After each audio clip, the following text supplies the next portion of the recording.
Good evening, ladies and gentlemen. Good evening, viewers. I'm Matthias Aufiku, news editor of the Namibian Sun newspaper. Welcome to another exciting edition of Evening Review. We have Mr. Steven Ndorokaze in studio today, a legal analyst who will be unpacking a couple of national issues. But before we get to that, let's have a look at today's headlines.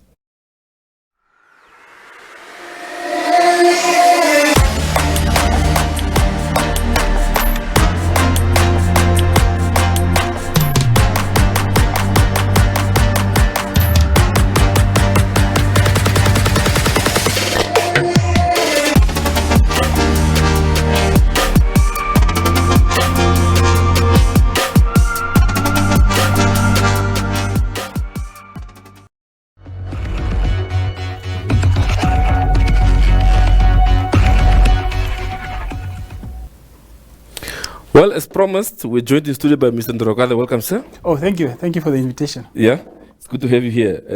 Let's get the ball rolling. I'll be committing a big sin if we don't start with NBC, where you've worked in the past. What do you make of the current impasse going on there at your former employer? Well, it's an interesting one, but maybe before I get into that, let me make a disclaimer that I no longer work for the NBC, although I still do work for them. The work that I do is in no way affected by what the guys are striking for. So I regard myself as not being conflicted in any way. But obviously I have sympathy for what the colleagues, their plight is, and hopefully there would be a solution to what they're demanding. It's unfortunate that it has gone this long. We're talking about now 15 to 16 days that it has been ongoing. One would have thought that the solution would have come much earlier, at least to the striking part of it and the demands that the colleagues are putting forward. So what do you think is making it so difficult to find a solution to this impasse? Well, I think at the heart of it is money. The colleagues want money, and we know that the financial and the economic situation in the country is a very difficult one. Government is obviously in a very precarious situation as to where they're going to find money, because it's only going to come from government being the main shareholder. And I think that is it. But longer than that, I think the blood that one is sensing between the striking workers and the management and the board probably does also not help them in coming together and finding a solution. I'm not sure that when they are speaking to the shareholder, they are speaking with one voice, because that would have helped if there was just one message going to the shareholder, now for the shareholder to see as to where the funds are that they can find and respond to the plight. So I think maybe that is an issue, the impasse that appears to exist between the striking workers and the management, because you also had things such as the guys that are striking outside are not allowed to make use of the facilities, the abolition facilities at their place of employment. And you ask yourself, is this a lockout from on the part of the employer or not? But you know that they have not gone on a lockout, because they are allowing those that have opted not to strike to go to work and continue with their work. So then you would ask yourself, but what is the bedblood? Why wouldn't they allow people to use the abolition facility at the very least? So if you speak of, rightfully so, that the economic situation in the country is not so positive, is it then fair to say perhaps the workers are being asking too much under the current conditions? Well, we know that the inflation rate has been at a very low rate. So not much has gone really up as far as prices are concerned for the last 12 months or so. But it has not become or been any easier. So if you are maintaining a life, you would want adjustments here and there as far as your benefits are concerned. Adjustments that your employer would be able to absorb and not cripple them. That having been said, you then go back and look, when was the last time that their salaries were adjusted? And what is it that they are now demanding? But even if their demands, at some point I had 8%, at some point I heard there was an agreement leaning towards a 5.1%. Those are discussions that you enter into and see where you can find middle ground. But what you hear is that it seems at one point there was an agreement, and somebody reneged on the agreement, or maybe it was just a principal agreement and the approval that needed to come never came, and you would wonder what was the communication between them.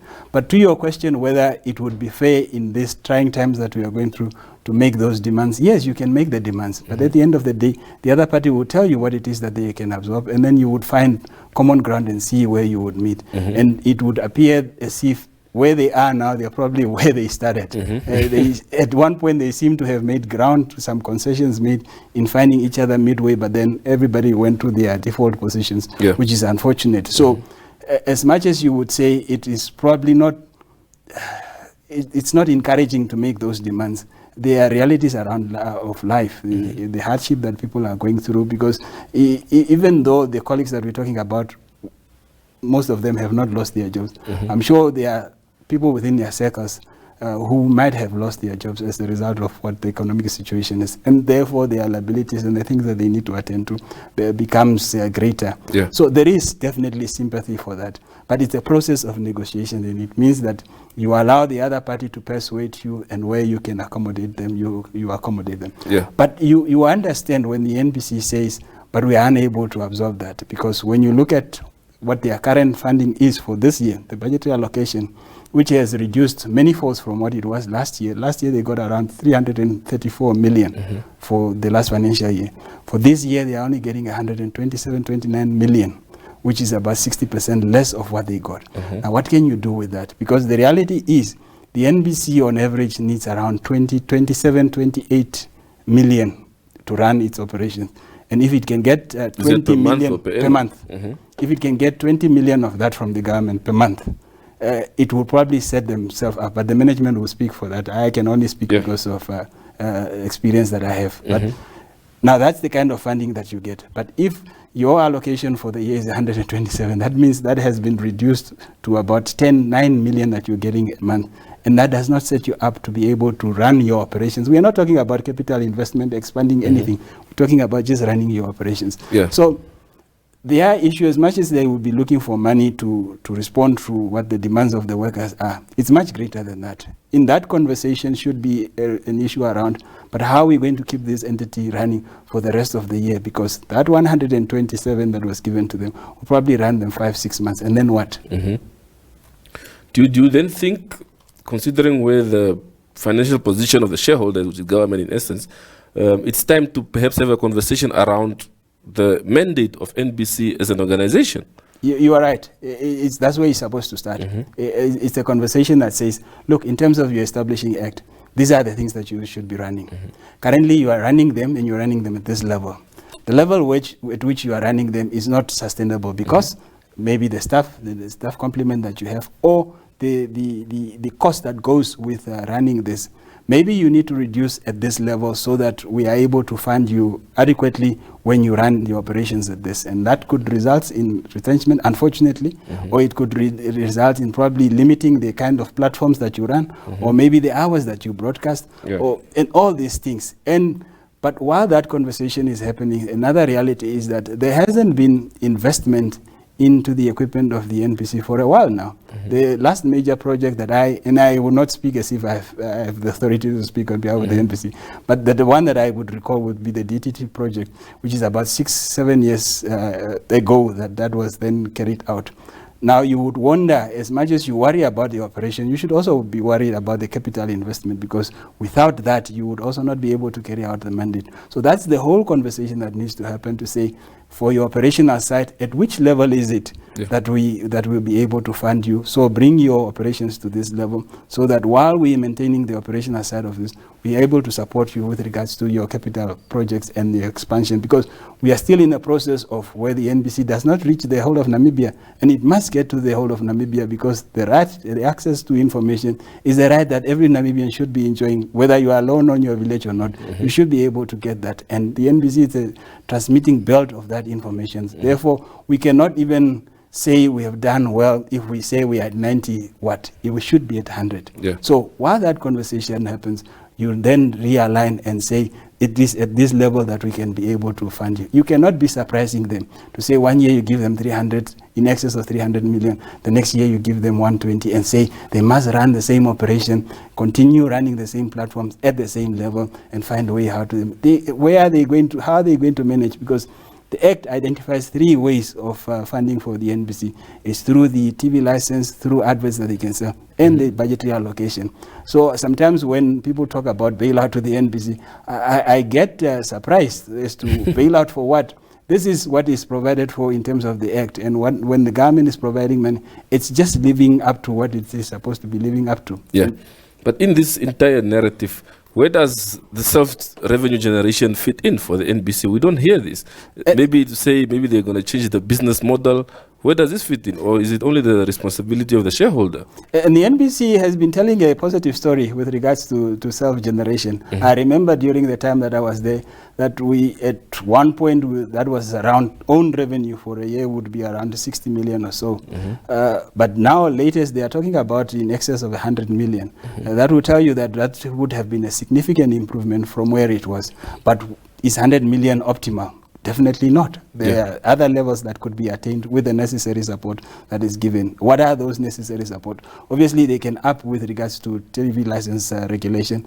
And all of us as Namibians, those of us that have got TV sets, can help them do that by paying our annual television license fees. How many of us are doing that? I'm not even sure that they are collecting about 50% of what they should be collecting. Then they have platforms that they use through which us putting adverts through their platforms, we can also then help them generate.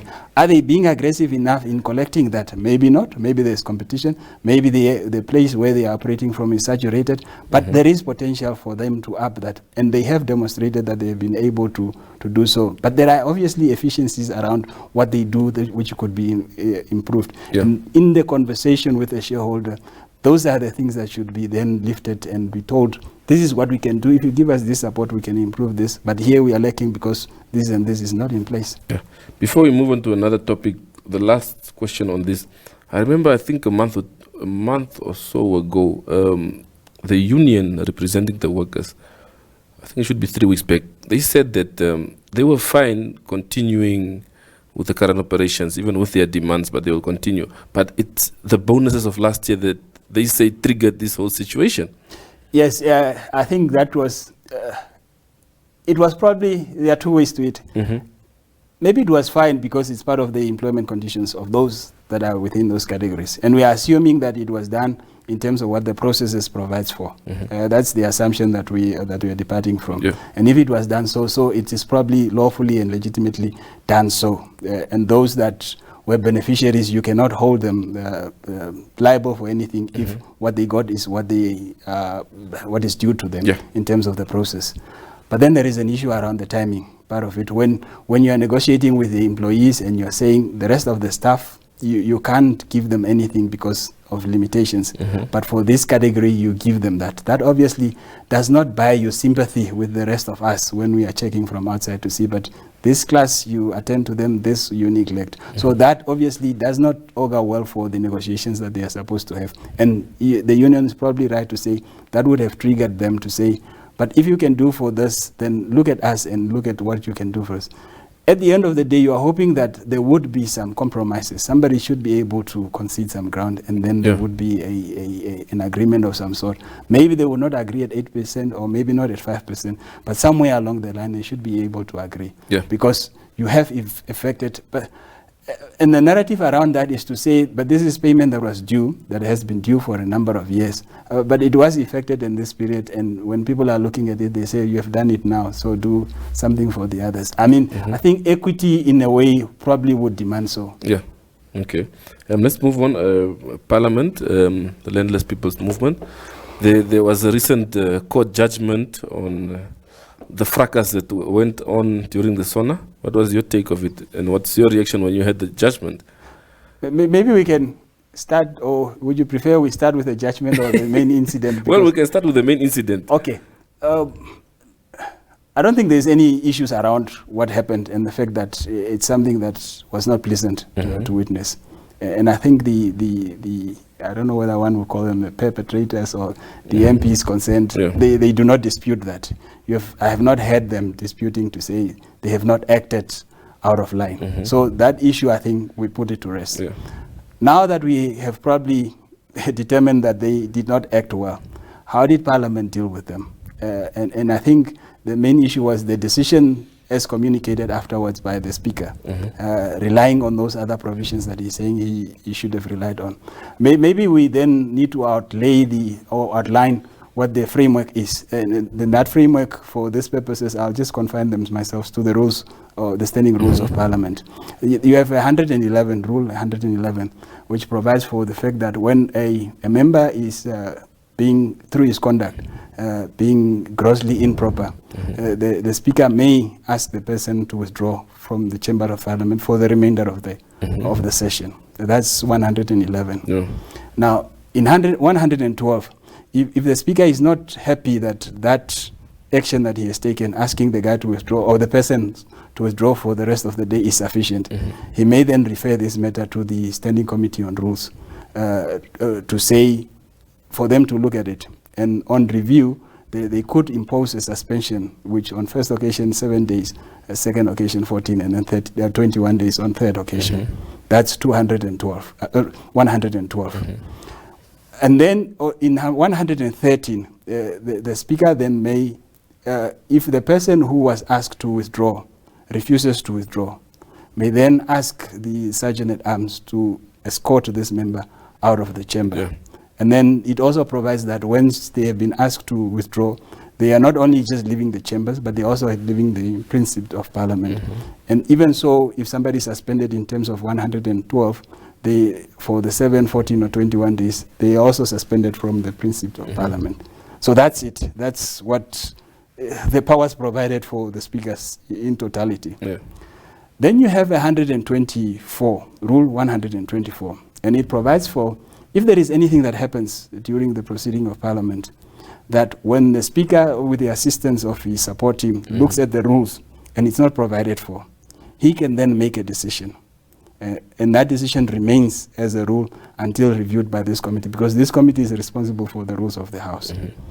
And the issue really is there. In this instance, was it necessary for the Speaker to invoke 124? In my view, is that it was not necessary, because at his disposal he had 111, which he invoked, and he says so. He has invoked it. And he went further as invoking 112, which he can do so, and he's reported these MPs to that. And that's where it ends for him. So this is the issues that the MPs took to court to say, but his reliance on 124 is misplaced, because 124 only becomes available to him when he looks at it and he says, but this is not provided for in our rules. Yeah. So in the meantime, this is the direction that I'm giving. But in this instance, he looked at the rules, he found 111, he invoked it. He also found 112, he invoked it. He also found 113 and invoked it, because he asked the Sergeant-at-Arms to escort the MPs. We'll not talk about the escort that he got for now, but that was it. Now, at court, they were asking the court to say, when he relied on 124, he was misdirected. And that is also my view. Now, the court said, but has not pronounced itself on whether he was misdirected or not. It said, but this matter is still before the Committee of Parliament, and the Committee of Parliament will deal with it. So before we pronounce ourselves and take up their space, we would allow them to deal with it. But was it right? In my view, it was not right. Because what is before the Committee of Parliament is the conduct of the MPs. Yes. And whether there could be further punishment besides them being asked to withdraw for the remainder of the session. That committee would consider that. What they took to court is to say that decision of the Speaker, which he says he had taken, purportedly taken in terms of 124, is not lawful, because he cannot rely on 124 in this instance. Yeah. And this is what the court should have pronounced itself. And the acting judge captures it well in paragraph 22 of that judgment. And just as he captures it is where he loses it, because he says, I'm not asked to look at the consequences that should follow the conduct of the MPs, but I'm asked to determine whether the reliance on 124 by the Speaker is correct or not.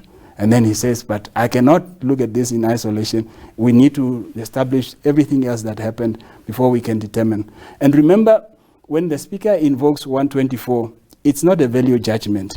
He's not going to look at it and say, are the rules provided adequate? No. All he needs to say is it provided for? It's a factual inquiry that he does. When he finds that it's provided for, it's enough. Where there is a value judgment for him is in 112, where he says, I've invoked 111, but I don't think it's sufficient. Therefore, I'm reporting. And even when he reports to the committee's discretion is limited to those periods that we have decided, that we've spoken about. So it's a disappointment, in my view, that the court, in my view, and I feel that it was their place to pronounce themselves. They could have pronounced themselves either way. That would have been an issue for another day. But it was a fitting place for them to pronounce itself, whether in this instance the Speaker could rely on 124 or not. But unfortunately, this time around, they missed that opportunity. Yeah. And in terms of separation of powers, do you think that played any role to sway the judges' judgment? No, I would not think so. And you expect that to happen, that the judges would look at the matter and see whether it's an issue that is up for determination or not. But I honestly feel he just missed it. But maybe so, to your point, and I'm not entirely dismissing it, maybe also saying, but Parliament deserves space to deal with its issues. Maybe they should be dealing with this issue.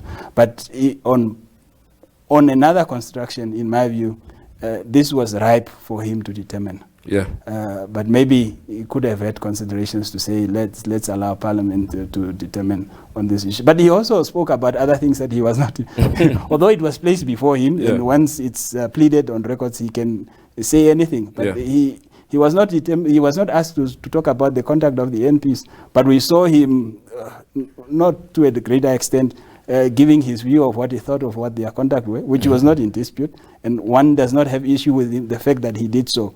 But he could do so, one would have expected, he would also do so for the matter that was really the principal matter that was before him. Well, some say that the courts are overwhelmed. They've not had a case of this nature in the past. I think and my recollection is very young, but it's as young as the Republic itself. And I can't remember having asked them being asked to consider a matter like this. I recall MPs that were previously suspended or withdrawn from Parliament. The late Kashiwangwa would tell you of the many times that his late cousin Moses Shitendero would kick him out of the house and return the next day. So it was not the first time that the Speaker would rely on 101 or even 130. But the 124, which is being challenged, I think it's a first of its kind. If I'm wrong, I can accept that, but I have no recollection of it. In terms of case law, what does this then do going forward? Well, and I cannot speak for the people that took the matter to court, but I'm hoping that they would appeal, because if they appeal, for those of us that are students of law, will only benefit, because we would then, the Supreme Court would have an opportunity to look at it and see whether they confirm what the High Court has determined, or they would depart from the position of the High Court. And that only enriches our jurisprudence, because we would then not only be relying on the decision of the High Court, but then we would also have an authoritative decision from the Supreme Court. So my plea, my wish is to have it appealed and see whether it stands, because I think it's an appealable one. So in terms of going forward in the House itself, what tone does this set now? Say, for instance, when they come back, if they come back, what tone does it set going forward? Well, we know that they have been reported to of course, you look at the decision in terms of 124, and you in their mind, and I have got no right to tell other people's mind, but I think they'll probably think this is a decision that should have not stood. Should have probably fallen by the wayside, but it's there, so they would have issue with that. But they still need to subject themselves to the committees of the House. The one on rules, which in terms of 112 can still act and suspend them. This being the first occasion, I don't know if there are other previous occasions, but this being a first, they are limited to 7 days. Maybe that, but we're also aware that they have been summoned to appear before the Committee of Privileges, which committee, amongst other things, deals with the conduct of the members. So there is also probably something to come from that. And hopefully once the committees have pronounced themselves, we would then get direction. But obviously others would raise a question around the formation of these committees as well, and whether they would be able to rise above and really deal with this matter in terms of what the laws and the procedures provide for.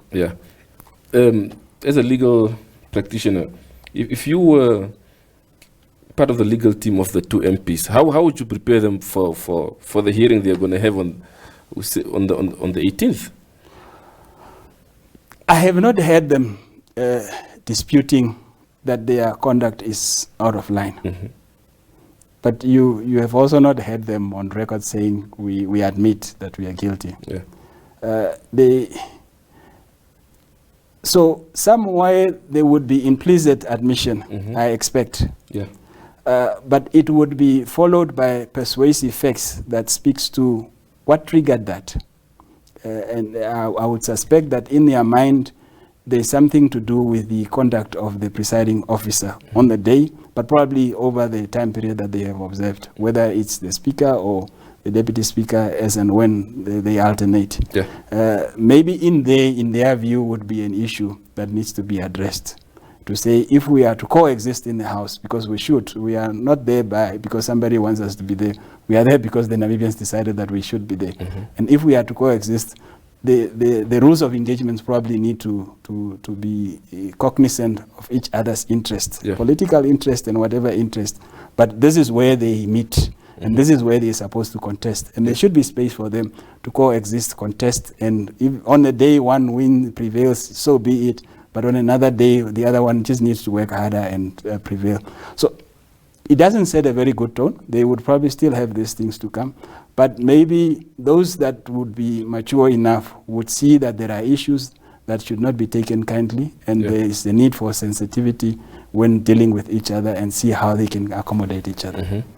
Do you see a generational fight going on in Parliament? I mean, over the years, speakers they tended to be quite advanced in age. Now you see a lot of a young cohort in Parliament. Do you see that contributing to the current impasse? Most definitely, most definitely. And the words being used, the tone being used has changed. Mm-hmm. Sometimes you hear MPs saying, the people outside there are watching us and they are saying, Parliament has become what?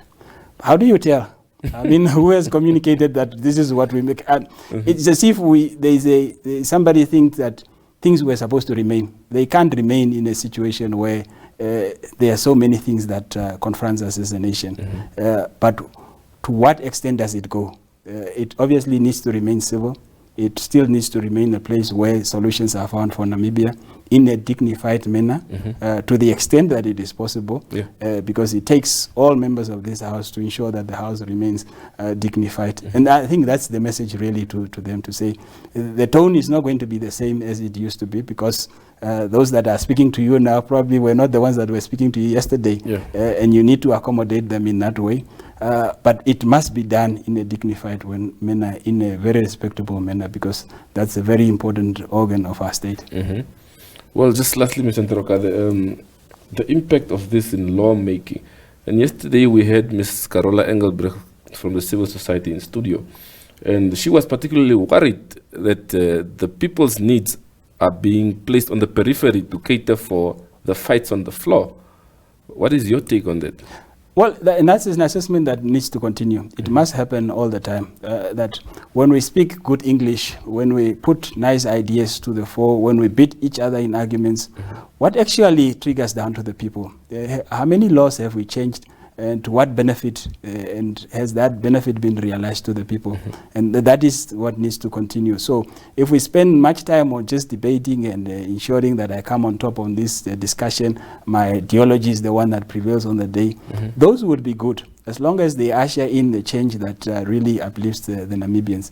And you would probably not say it instantly, but you would be able to tell once you reflect and see their function is lawmaking.